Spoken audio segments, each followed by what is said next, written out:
बिस्मिल्लाहिर्रहमानिर्रहीम। अस्सलाम वालेकुम डियर स्टूडेंट्स। आज 9th क्लास के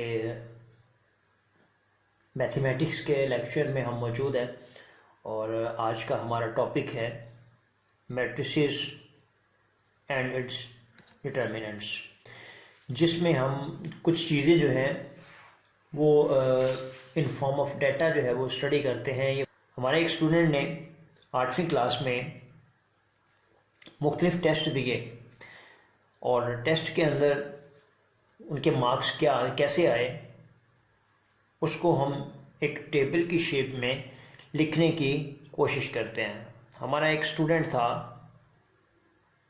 स्टूडेंट 1, सेकंड स्टूडेंट, और 8वीं क्लास के मुख्तलिफ सब्जेक्ट्स के टेस्ट दिए। इसमें से हम जो डाटा अभी ले रहे हैं, एक सब्जेक्ट था मैथ का, एक सब्जेक्ट था साइंस का और एक सब्जेक्ट था इंग्लिश का। हमें मालूमात ये मिली कि स्टूडेंट 1 जो है उसने मैथ के टेस्ट में नंबर हासिल किए थे 15, सेकंड ने 12 और थर्ड स्टूडेंट ने 19 नंबर हासिल किए। और इन्हीं स्टूडेंट्स ने साइंस के अंदर जो नंबर हासिल किए वो उनकी तादाद भी ये मौजूद है। इंग्लिश के अंदर जो नंबर्स इन्होंने लिए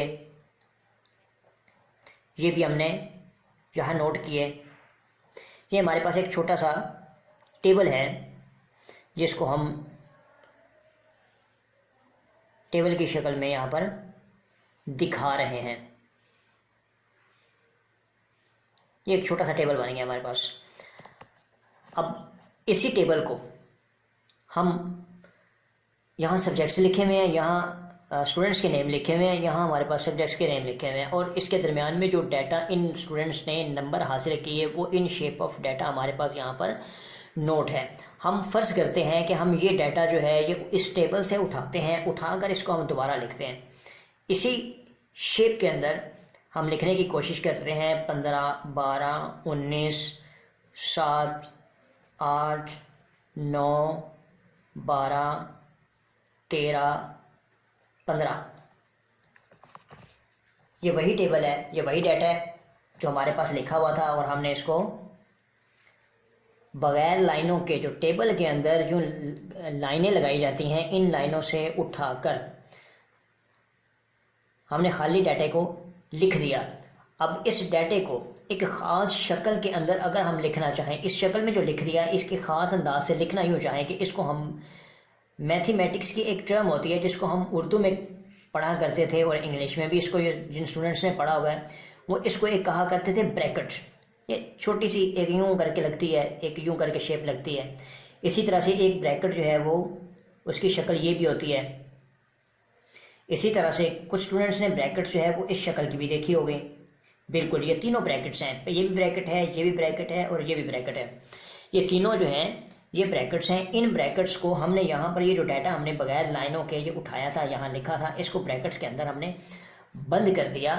और जब ये बंद करने के बाद ये एक शक्ल बन गई है जिसके अंदर डाटा लिखा हुआ है और ब्रैकेट्स के अंदर बंद है। ये इस शक्ल को हम नाम देते हैं, जो आज का हमारा टॉपिक है, मैथमेटिक्स की एक स्पेशल ब्रांच जिसके अंदर ये सब कुछ स्टडी किया जाता है, उसके तहत इसका नाम रखा हुआ है मैट्रिक्स। जी बिल्कुल, ये किसी भी तरह का डाटा जो है वो नोट करना in form of rectangular way. Rectangle समझते होंगे आप, उम्मीद है कि ये 4 कोनों वाली एक शक्ल होती है जिसके 4 कोने होते हैं। ज्योमेट्री में पिछली क्लासों में बिल्कुल हमने पढ़ा, ये एक शक्ल है रेक्टेंगुलर। और हमारे मैट्रिक्स की शक्ल भी रेक्टेंगुलर है। ये जो छोटा भी हो, इस रेक्टेंगल में ये कोई इस रेक्टेंगल के अंदर कोई सम्मत छोटी भी हो सकती है, बड़ी भी हो सकती है। यहाँ हमारे पास जिस तरह की जो शक्ल आ रही है एक रेक्टेंगुलर वे नज़र आ रही है। हम इस जो कुछ हमने ये देखा इसको मद्देनज़र रखते हुए हम ये समझ सकते हैं कि हमारे मैट्रिक्स की डेफिनेशन क्या है। ए रेक्टेंगुलर अरे और a formation of a collection of real number. थोड़ा सा मज़ीद आसान करते हैं। A matrix is an ordered set of number listed in rectangular form. कुछ डेटा, नंबर्स का डाटा है जो एक रेक्टेंगुलर फॉर्म के अंदर लिखा गया है। इस मैट्रिक्स को मज़ीद थोड़ा सा ब्रीफ करते हैं। इसी शेप को हम दोबारा लिखते हैं। यहाँ पर ये हमारे पास जो डाटा था 15, 7, 12, 8, 13, 19, 9, 15, इसको हमने ब्रैकेट्स में बंद किया और इसका एक सपोज किया कि इसको एक नाम दे देते हैं ए। ये ए एक मैट्रिक्स है जिसके अंदर हमारे पास 3 लाइनें हैं और 3 खड़ी लाइनें हैं और 3 लेटी हुई लाइनें हैं। ये जो लाइनें, कतारें 3 हमारे पास हॉरिजेंटली लाइनें हैं। यहाँ हमारे पास 3 अदद हॉरिजेंटली लाइनें हैं और 3 ही हमारे पास वर्टिकली लाइन है।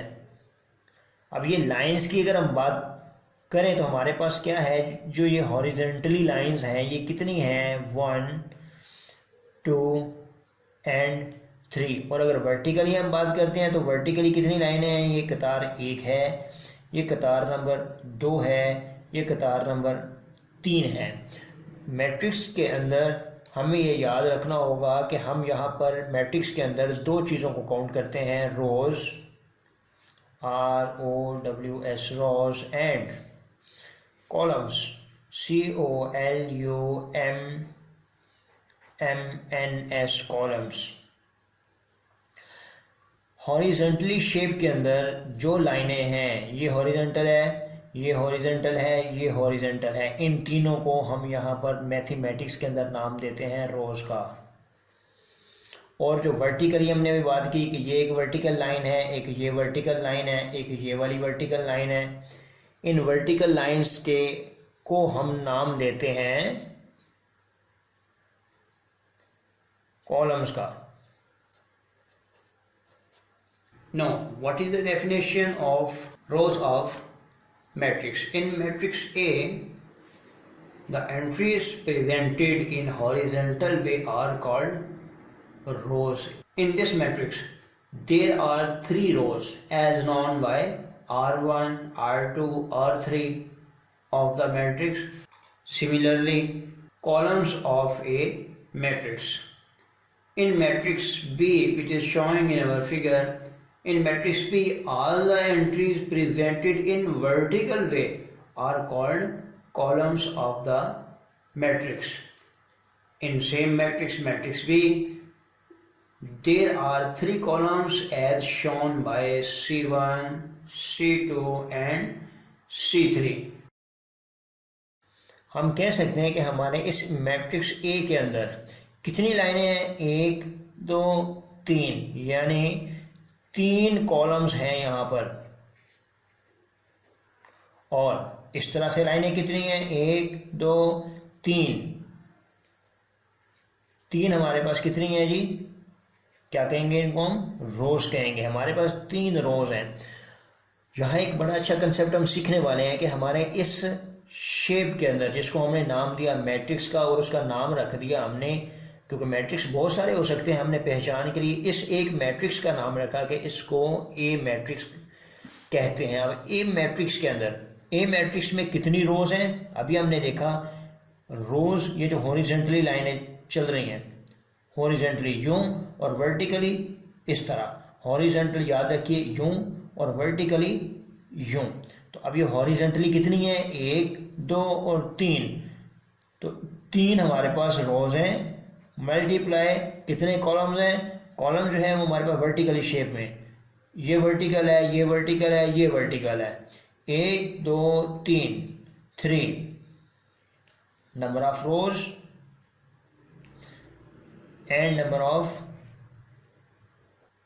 Of rose and number of columns. ये जो हमने लिखा 3 बाय 3, ये जो कंसेप्ट हम स्टडी कर रहे हैं, ये हमारे बुक के अंदर मैथमेटिक्स की ज़बान में हम इसको कंसेप्ट को नाम देते हैं ऑर्डर ऑफ अ मैट्रिक्स। हम जिस मैट्रिक्स को स्टडी कर रहे थे, इस मैट्रिक्स के अंदर ऑर्डर ऑफ मैट्रिक्स क्या है, वो क्या है? Order of matrix number of row and number of columns. We can say that each matrix consists of horizontally and vertically arrangement elements. horizontally कौन सी है?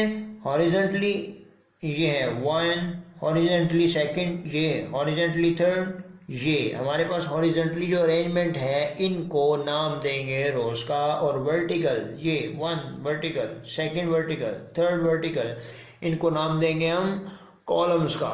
तो हमारे पास ऑर्डर ऑफ मैट्रिक्स क्या होगा? इस मैट्रिक्स का जिसको हमने नाम दिया 1, 2 एंड 3 मैट्रिक्स, 3 नंबर ऑफ रोज हैं एंड 3 नंबर ऑफ कॉलम्स हैं. अब आइए चलते हैं हम अपने मैथमेटिक्स की,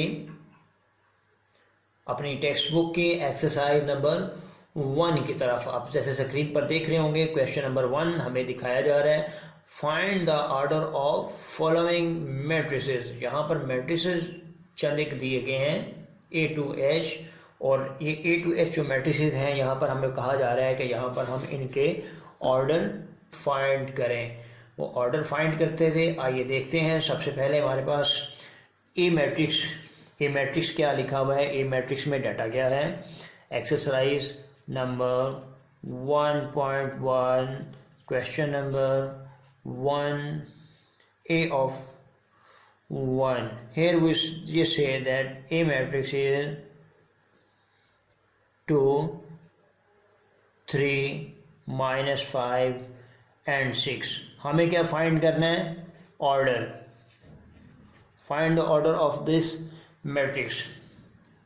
अब ऑर्डर फाइंड करने के लिए हमने जैसे पहले देखा, किस चीज़ को देखेंगे कि इसके अंदर नंबर ऑफ रोज कितने हैं और नंबर ऑफ कॉलम्स कितने हैं. नंबर ऑफ रोज किसको कहते हैं? हॉरिजेंटली लाइंस को. ये एक रो है, ये सेकंड रो है. ये डाटा चल रहा है. यहाँ पर अगर हम कलम रखें, इसके ऊपर हमें कितनी कतार नज़र आ रही है? एक कतार, जिसके अंदर 2 नंबर हैं, 2 और 3. नीचे वाली कतार में -5 और 6. ये कितनी कतारें हो गई हों? 1 और 2. तो ये 2 हो गई. अब सेकंड स्टेप पर हम देखेंगे कि वर्टिकल कितनी कॉलम्स हैं? 1 and 2. क्रॉस का निशान डालकर 2. हम जो सर्च करने जा रहे हैं order of matrix of A is 2/2. इसको छोटी ब्रैकेट्स में बंद कर दें तो हम ये कह सकते हैं कि ऑर्डर ऑफ मैट्रिक्स जो है वो 2/2 है. हम कह सकते हैं कि इस हमारे मैट्रिक्स का ऑर्डर 2/2 है. इसी तरह से देखिए, अब बड़ा शॉर्ट और बहुत ही आसान सॉल्यूशन हमें इन क्वेश्चंस का मिल रहा है. मैट्रिक्स नंबर भी हमारी सेम एक्सरसाइज के, वो क्वेश्चन नंबर 1 का मैट्रिक्स नेम इज B, जिसमें डाटा है 2, 0, 3, 5. इसमें देखिए कितने कॉलम हैं और कितनी रोज हैं, कितनी हॉरिजॉन्टली लाइंस हैं और कितनी वर्टिकली लाइन है. हॉरिजॉन्टली लाइंस को हमने रो का नाम दिया और वर्टिकली लाइंस को हमने कॉलम्स का नाम दिया. हमारे पास इस क्वेश्चन के अंदर 2 रोज हैं और 2 कॉलम्स हैं. इसी तरह आइए C की तरफ. यहाँ पर हमारे पास थोड़ी सी डिफरेंट शेप का है, 2 और 4. यूं अगर हम देखें, थोड़ा सा पेपर के ऊपर इसको समझने की कोशिश करते हैं. हमारे पास एक मैट्रिक्स है 2 and 4. इसकी शेप ये है. यहाँ पर हमारे पास नाम इसको इन्होंने दिया है C. ये कतार हॉरिजेंटली कितनी है? एक ही है, सिर्फ एक ही है. एक ही कतार में 2 अल्फाज हैं. मगर जब वर्टिकली बात करेंगे हम खड़ी हरकत में, एक कतार ये है, एक कतार ये वाली है. एक कतार के अंदर लफ्ज़ है 2, दूसरी कतार में लफ्ज़ है 4. तो इसका मुराद ये, इससे मुराद ये हुआ कि इस तरह से कतार जो है वो कितनी है? 1/, और वर्टिकली कितनी है? 2. So order of matrix is 1/2. Similarly, let's go further. Here is the question number D, E, F, G, H. सब की तरह हम सिर्फ ऑर्डर के अंदर हम इनकी number of rose by number of column count करेंगे. आप बिल्कुल ज़रूर क्वेश्चन को सॉल्व कीजिए.